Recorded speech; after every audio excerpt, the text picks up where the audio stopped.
Hello and welcome to another Eurogamer Newscast, and this week we're talking about NFTs, a topic which has come up repeatedly over the last few months, but which today has been the case for two very specific companies doing very different things. Joining me to talk about all of that, it's a very warm newscast welcome to Liv, who joins us this summer as our work experience reporter, and joining the newscast team today.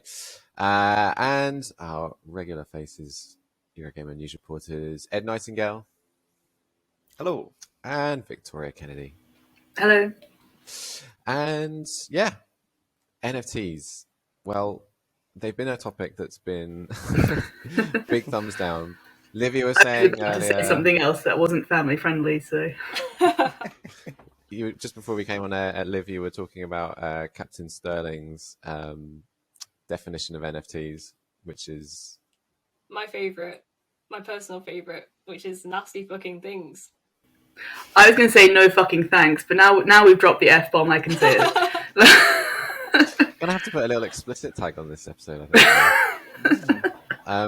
Yeah, but not everyone disagrees with us. I think, yeah, we're all universal in the fact that we don't like them and their planet-burning crypto technology. But Minecraft today has come out and said that actually they agree and they don't want NFTs in or adjacent to Minecraft or anything to do with sort of the mod scene and the huge creative community that's brought up. The other angle to that is today we've had the announcement of Final Fantasy NFTs. It's Final Fantasy VII specifically, isn't that right, Ed? It is, yes. It's for the 25th anniversary of the game. Yes. Maybe let's get to Minecraft in a second, because I think that's maybe the less juicy part of all of this, although it is interesting why they're coming out and saying all this stuff now. Let's talk about the Final Fantasy NFTs. What are we getting? And if I'm a NFT fan, if I follow Elon Musk on Twitter, what am I looking forward to with these cloud NFTs? I mean, well, the response really is nothing. But the official line is you buy essentially they are releasing a physical store of anniversary products, which are physical cards and a physical action figurine. And alongside that gives you access to buy digital versions of those products, which are NFTs, whatever the hell they are. So I think it's literally just a picture of the figurine you've already bought, if you really want to do that, and it will appear on the blockchain. So, Square Enix have been threatening since the start of the year to get into NFTs. The president has been, in his New Year address was talking about it. He did at least say that it's too early yet for Final Fantasy and Dragon Quest blockchain games, but he seems very interested, probably for the investors, to get into this area. So they've partnered with a company or an ecosystem called Engine, spelt ENJIN, and yeah, there's this product that's already up for pre-order on the Square Enix store. It is a figurine of Cloud Strife, who is the lead from Final Fantasy VII, and it costs $159.99. And then alongside that, you get a ticket that you can redeem for a digital version, which you can enjoy on PC or smartphone, or you can just enjoy the picture on the internet that's already there. There's also a very lengthy... Like a JPEG, or is it like a 3D model that you can spin around and play with? I am not sure. I'm not sure. It's just a digital version, whatever that might mean. There is quite a lengthy caution before purchasing section where they go through a lot of sort of warnings and restrictions about when you can redeem this code. There's quite a strict timeline, and if you're outside of that, you miss your opportunity. There's also a very explicit warning that says in case the engine's services become unavailable in the future, you may lose access to the NFT digital certificate of authenticity and digital version of the figure. So should engine and NFTs collapse, you basically lose what you have bought. And Square Enix can't do anything about that. With this NFT, is there just one of them and there's a window where you get the chance to like bid on that one? Or is it like anyone can get any number of them? I think there might be a limited number of them, but it's not just one, I think. That's kind of So you the wouldn't whole- have a it's not- unique, it's not even if you hugely did. clear. That's kind of the whole NFT model, isn't it? Like digital scarcity, even though it's a load of Pixels. apes wearing slightly different hats. I'm God, what disappointed. if it's just like a bored ape with like spiky hair? Well, Well- I'm disappointed that it's not like Yeah, exactly. God. Cloud with different hats. You know, one of them's wearing one of them's got a cigar and he's wearing different Cigar. Yeah. types of shades. Yeah, I mean, I like do- that. Go on. Oh, I was going to say, I like that you've added in the picture and you've said in your article where you've written about the NFTs, or you could just look at it below. This is it. I mean, that's all Right anyone click does. and is save just- if you so wish. Exactly. It's just- Right click it, off you go. I mean, I find the whole thing ironic that it is Final Fantasy VII, which is a game with very ecological themes about a mega corporation that is sucking energy from the planet and destroying it. And here we have, NFTs being sold. This company have literally said that it's a destination for eco-conscious blockchain users. It provides environmentally friendly solutions for building decentralized gaming products, and that it is committed to carbon neutral NFTs by 2030. So they might not be now, but they might be in a few years' time. I think that means just they the are whole now, thing though. is completely ironic. yeah, and But by its very nature, it's not ecologically good. yeah, and by That it disgusts is. me. I very much hope that NFTs are just like, isn't that silly thing that people were talking about in 2022 before they really realised that the world was burning? Even though we've just had the hottest day ever recorded here in the UK, let's just mine some more Bitcoin and use it to buy NFTs. Yeah, it's At the it very was least, interesting to just- see the timing last night. Obviously, go on. No, just at the very least, as they said, it's not actual blockchain games at this point. It is just an extra. So is this something just to keep investors happy, but it's not going to impact the games themselves, which I'm not happy with, but like at least is one very minor positive to it, that it is a very small thing that is sort of on the side somewhere for people that might want that. It's not infiltrating the games. And hopefully if there's a backlash to this or it flops, they might be like, okay, that was an experiment. It didn't work. Let's back off now. So let's hope that Yeah, I might be the case. I hope it crashes and burns.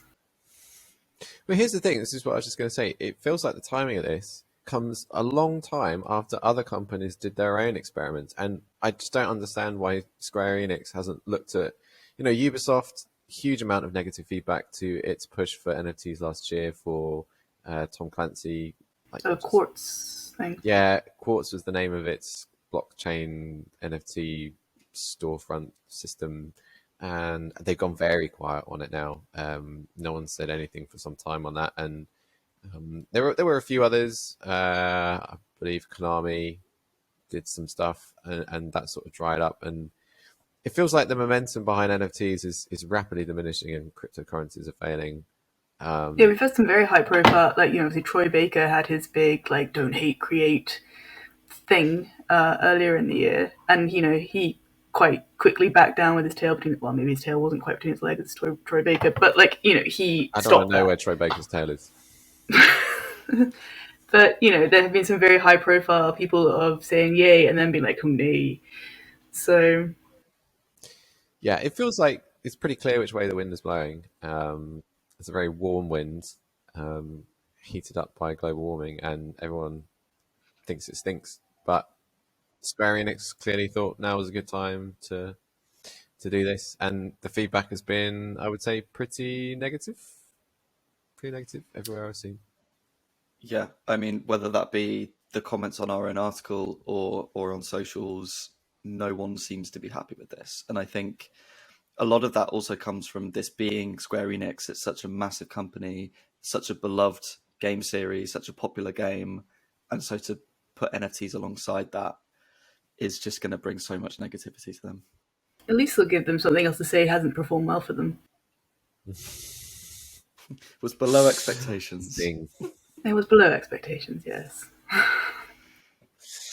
Yeah, accidental timing, I think, but Minecraft's NFT statement last night, or rather Mojang, Minecraft developers' statement last night, is a huge contrast. And it's interesting, I think, reading what they said, it's been prompted by the fact that people are already, because Minecraft is just this massive creation tool, kind of trying to push what they can get away with and align NFTs with bits of Minecraft, or give away skins that they've created as NFTs. And it feels like Minecraft statement was a bit overdue, but they've drawn a line in the sand, and it's a very clear no. And I like the reasons that they've said it. They say that NFTs just in general create models of scarcity and exclusion that conflict with our guidelines and the spirit of Minecraft.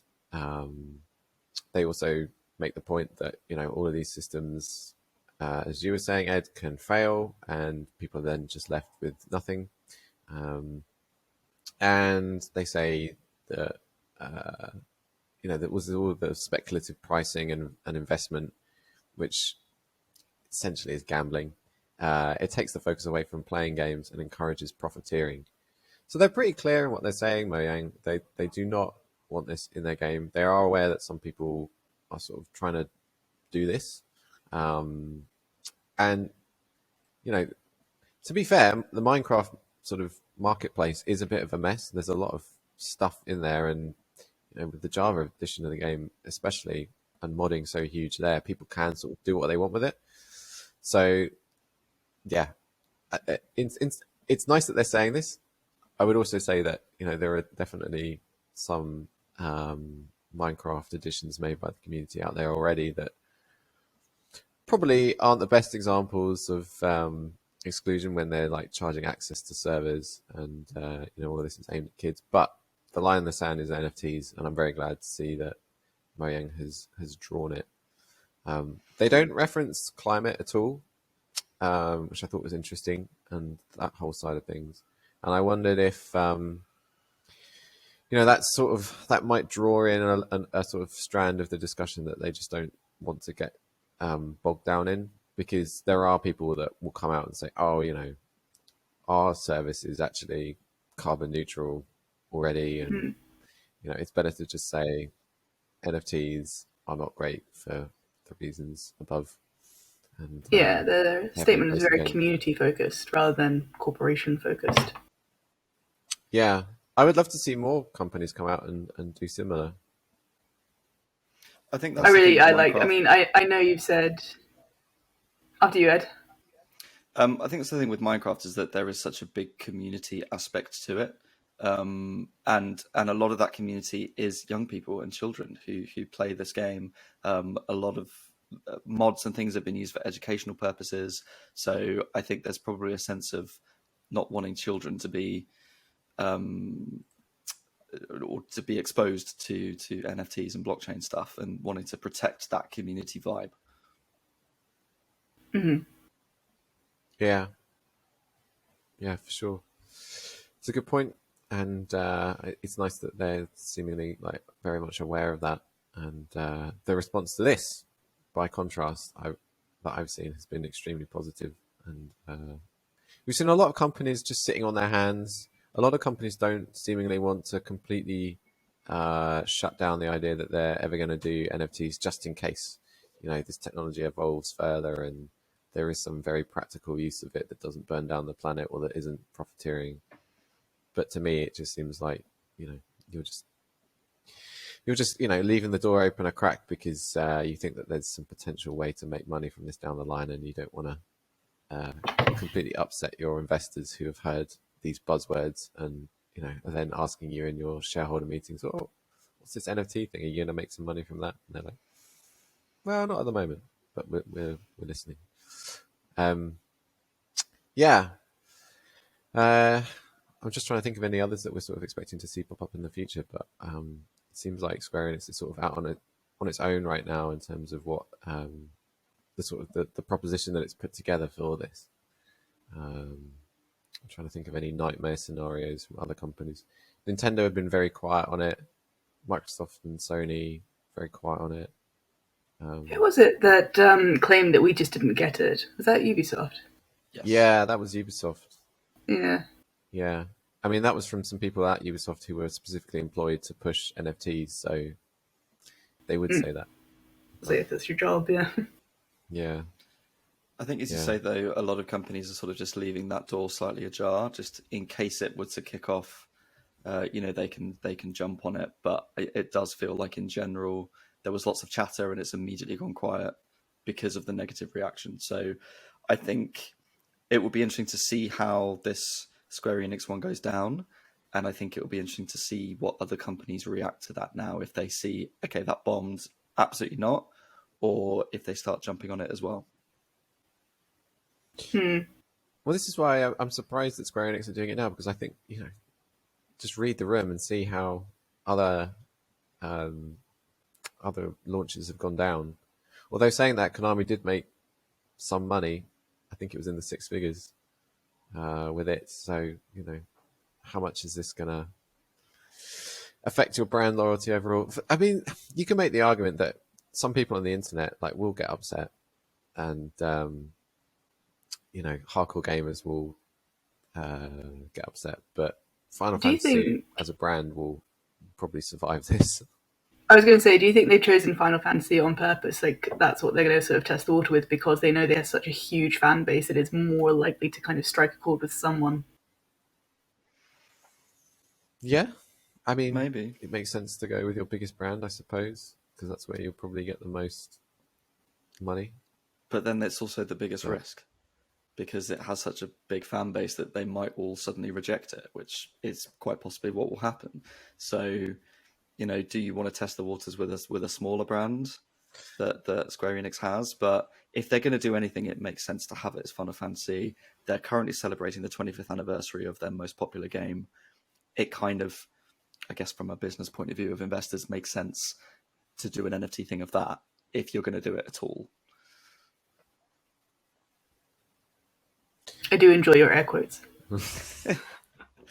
To be Liv, clear. are you a Final Fantasy fan? Do you play Final Fantasy games? I am vaguely a Final Fantasy fan. I've played 10, I've played 13, I've played a bit of Crisis Core. So, an odd selection. Did you play 10 too, with the banging opening track? No, I did not, because I never managed to finish 10. The world of real emotion is surrounding me. It was great. That was great. Thank you. Yuna, move over. It's my time. Do you have your eyes on 16, Liv? Are you interested in anything coming up? Not particularly. I didn't really jump into the hype around 15, and I've been looking at the news and seeing the news around 16, and I guess I'm interested in it just to see what they decide to do next, take the series forwards. But I'm not really jumping for joy at the thought of, yes, I'm going to go and get it on release and play it. Just me then. 16's the one which is more medieval, isn't it? Yeah. I guess the reason I ask is, if you were really pumped for 16, would the fact that they're doing NFTs now, would that put you off, Liv? Or at the end of the day, it's a game and companies have questionable business practices, and you still want to play the game. Would it put you off? See, I think it's a tough decision, because I don't think that, well, from a personal point of view, I would get put off. I would sort of want to retract my support for what they're doing, because I don't agree with NFTs in any way. But it's difficult, because you know, even a lot of people sort of putting up a resistance to this and saying to Square Enix, you know, we won't support you if you go forwards with this. Is it really going to change a lot of their strategy? Probably not. Like, you know, we've already said, like, they must have seen lots of the other companies going for NFTs and it's completely gone badly for them, but they've still decided to go forwards with this. And from my point of view, they don't really care. Like, maybe they'll see a lot of the backlash and notice it and say, yeah, you know, people haven't liked it, but there's still probably going to be a select number of people who buy into it and actually, you know, do get these NFTs. And for them, that profit is probably worth it, you know? See, it's a tricky one. I can't imagine. So if I think of a franchise that I love, if they went to NFTs, I'd still love the franchise because I love the stories and the games, but I wouldn't love the company. It's a really tricky one. Like, if there was something I was hugely passionate about, like if it was, I don't know, like a Tomb Raider or a Monkey Island, exactly, I would be so disappointed, but also, like, I still love that game series. So it's a really tricky one with, like, where your sort of morals and passions would fall, I suppose. I think there are enough fans of Final Fantasy and there's so much hype around it that there's no way that this will impact sales at all. There might be a small number of people who say, well, I'm not going to buy it, but there are so many people that love the series that they will continue to buy the games. If there was a game that had blockchain technology in it, then I think that would be different. But I don't think they would do that for like Final Fantasy 17. It might be, oh, here's a little mobile game that we're, not to diminish mobile gaming, but here's a mobile game or something that we can, you know, test some NFTs in. It's not going to be in the next big blockbuster. So I don't think it will really impact sales of the game. I think this is kind of a bit of a test the water thing for them. Yeah, it's never going to be a situation where, you know, to log into Final Fantasy 16, you need an NFT, you know, like code. I was going to say sell your soul, but you said it nicer than I did. It's just it's this fringe thing that they're doing that will probably sell to a couple of thousand misguided people on the internet, and they'll take some money and leave. But I would hope that the negative reaction that they have faced over the last 24 hours will give them a moment to consider the damage that it does to their brand in the long term if they carry on doing this. Anyway, let's talk about something more positive, because for once there have actually been some good new games out this week, and it's been a little while. We've been waiting for some of these for some time. I would love to talk a bit about As Dusk Falls, but although despite the fact that I downloaded it this week, it's on Game Pass. I think it's probably going to be my cup of tea. I have yet to boot it up because I also downloaded Power Wash Simulator, and that is taking over my life. That is also on Game Pass, and it just speaks to me in terms of like satisfying, slightly OCD tidying, which I find quite soothing. If you've not heard of it, it's a game that's all about, well, power washing things, from small items such as motorbikes and trucks to bigger projects like entire houses or like play parks. And as you go through the campaign, there's a very small story to it. You can upgrade your equipment and get slightly better nozzles so you can stand and waggle your power wash thing a little bit less and still get the same level of power. It's fun. And there's also some like really wacky stuff in there too. Like if you don't want to play the campaign, you can just go off and play these little vignettes for like, how fast can you do this? How little water can you use, which is environmentally friendly. And one of those is set on Mars, and you can go and like spray clean the Mars rover that's on Mars and trundling around at the moment. And there's like a steam train out in the desert that you can clean as well. That looks a bit like that Mario Kart 64 level Kalahari Desert. Yeah, it's that is Kalahari. Yeah. It's a very compulsive game, and yeah, it's on Game Pass at the moment. It's probably not a game that I would ever have spent money on, but that is one of the reasons I love Game Pass. Ed, you actually have played As Dusk Falls. If you're watching this and have read the website recently, you probably know. Ed, you went to see the developer. Yes, Interior Night. They're based in London. And yeah, it's headed up by Caroline Marchal, who used to work for Quantic Dream. She was lead designer on Heavy Rain, and now has set up her own studio, which is very diverse, very inclusive. It's a story that is that features a much more diverse range of characters, that is trying to be very authentic. So quite different to some of the stuff from Quantic Dream, but similar in that it is still a narrative game. One of the things alongside that inclusivity comes, well, firstly, accessibility options. There are loads of accessibility options in it so that everyone can play it. But that's a major thing they're trying to do as well in terms of multiplayer.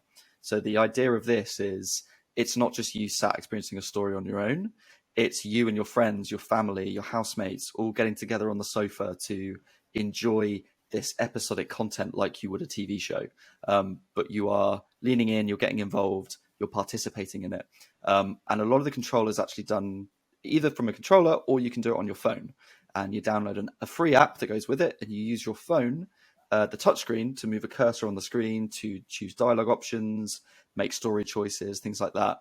So it's really sort of, dropping the barriers to entry so that anyone and everyone can have a go at playing this game that is just a really good story. And that's what the team really want people to enjoy. So I was able to play the first chapter of the preview. I haven't played the rest yet, but it was a lot of fun sat on a sofa, just making story options, and it tracks your choices as well. So it will, even though you collectively vote on the most popular option, it will track your individual choices and then gives you sort of a personality trait and a set of values at the end of each chapter. So it can be like, you focused on safety, or you focused on family. So it's almost like a glorified personality test, but you get a really good story that goes with it. See, I really want to give it a shot, but I would want to do it with someone with me, and at the moment I don't have that. So that's the only reason I've not downloaded it yet from Game Pass, because I think it looks like, I love the art style of it. I think it looks really interesting. Yeah. But I don't have, not that I don't have friends, that sounds really like a big sob story, but I don't have anyone with me to play it, and I want to have that interactive element to it. Yeah, you can play it online, and there's also a Twitch mode, so you can play as a streamer and get your chat involved in making choices. But I think the optimal way of playing it is probably with people in a room together, local co-op on a sofa. I will say as well that I don't think it would necessarily work very well as a two-player game, because it's taking sort of the highest voted options, and that's what takes you through the story. But if you're on two-player, if you choose different options, you're always going to be in deadlock. So I don't think that's necessarily going to work the best. So I would say sort of 3 people onwards would be good. It's up to 8 players you can play with. I'm curious to know, Ed, what was your personality trait that they gave you at the end of your session? Oh, that's a good question. I think mine was sort of personal safety or something. So I'm probably quite selfish and just sacrifice my family, but I can't quite... Look out for number 1. Oh, yeah.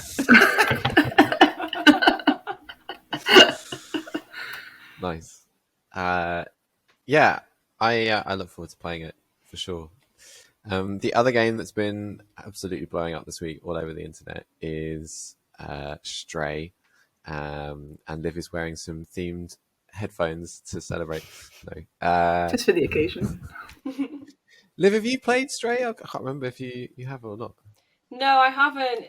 I really want to. I just haven't got around to actually bothering to get the game yet. I probably will do. I've been playing too much Ace Attorney. So. Oh, wow. Well, no objections here. Is that the most recent one that came out? No, I've been playing the original trilogy, but like the remasters that came out. On Switch? On Switch. So I basically already know the story and like what happens, but I got to kind of pretend I'm Columbo. Pretend I'm Columbo, I'm piecing it all together.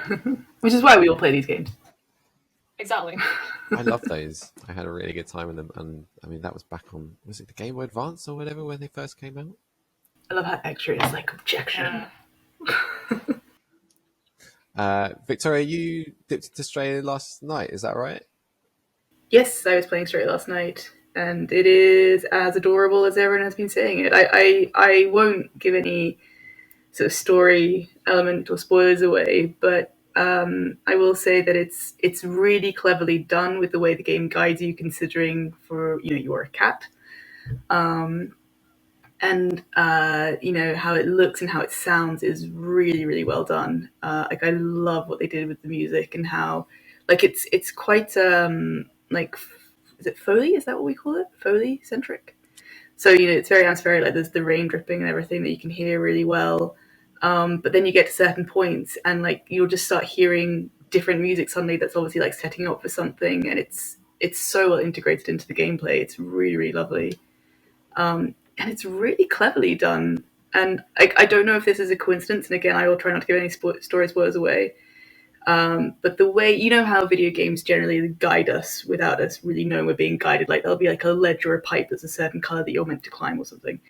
So the way that Stray does it is through light from what I've played so far. I don't know if it changes up later on. But there's one area that I thought was really cleverly done. And again, this might just be a coincidence in how I played it, but there was no lighting, like there was no neon signs or anything like we've seen in the pictures. You were in a gloomy area, but the way they directed you was just by like light reflecting off an aerosol can. So they still managed to keep that same gameplay element, but in sort of including it in the environment that was organic. So I just think it's been really well constructed. And it was also, I'm a dog person, as you guys all know, because you've seen my dog. My dog pops up in Newscast quite often. And I'm not that I have anything against cats, but I'm not a cat person, but I actually love being in that cat mode and like being able to explore it as a cat, which is not something I ever thought I would say. So it's really good. And considering again, like the characters that you do meet, I won't give anything too away, but they're not typically characters that I would have any, not empathy with, that's maybe the wrong word, but like it's not a character I would normally relate to, but you do get this humanity from them regardless. It's really lovely. And very importantly, Right, how did the captain react? Oh yeah. He didn't. I was very disappointed. I was all prepped with my camera for some amazing captain energy, and he shuffled around on the floor, ate a shark toy, and went to sleep. So that was I'm not going to be going viral on Twitter for my reactions to Stray or the captain's reactions to Stray. He let me down. Check out Eurogamer But I liked lineup it. of all of those. Which you wrote, Victoria, actually. Yeah. I did write, yes. Oh, I'm sad that we can't add the captain to that. I mean, you can add a picture of him snoozing at the top if you so wish. Your editor, up to you. All articles would be better with that, yeah. One thing I also liked, again, not a spoiler story-wise, but the way the DualSense, I played on my PlayStation 5, the way the DualSense reacted to things, like when as a cat you can scratch like furniture and things, it feels really nice. Maybe that sounds a bit weird. It reacts well with what you're doing on the screen. So yeah, it's an all-round very good experience from what I've played so far. Nice. Eurogamer's review is up now on the site if you want to check that out, but it's been an extremely successful release, like Annapurna's best launch on Steam by a very wide margin. And You said Annapurna wrong. It's Annapurna. oh. Well, on that note, I don't think we can top that. Thank you very much. Oh, yes, I can top it. I got the trophy for meowing 100 times. I've heard there's a Thank little you. secret with Thank you very that, much. so I look forward to meowing. Well, I definitely can't top that. That's the quote of the week. If you watched this far and you're still with us after that, congratulations, and have an achievement for yourself, and do join us again next week. Who knows what we'll be talking about then? Thank you again, Liv. Where can people find you on Twitter, Liv? Yes, I'm on Twitter. My handle is Just Cast Holy. It's been my Twitter handle ever since I joined, so catch me on there. Awesome. Ed, where can people see me clowning. Where can people find you, Ed? At ed_knights with an N. Victoria. I am Lil Chop Shop Gal. And I am at Tom Phillips EG. Thanks again, everyone. We'll see you next week. Bye. Bye. Bye.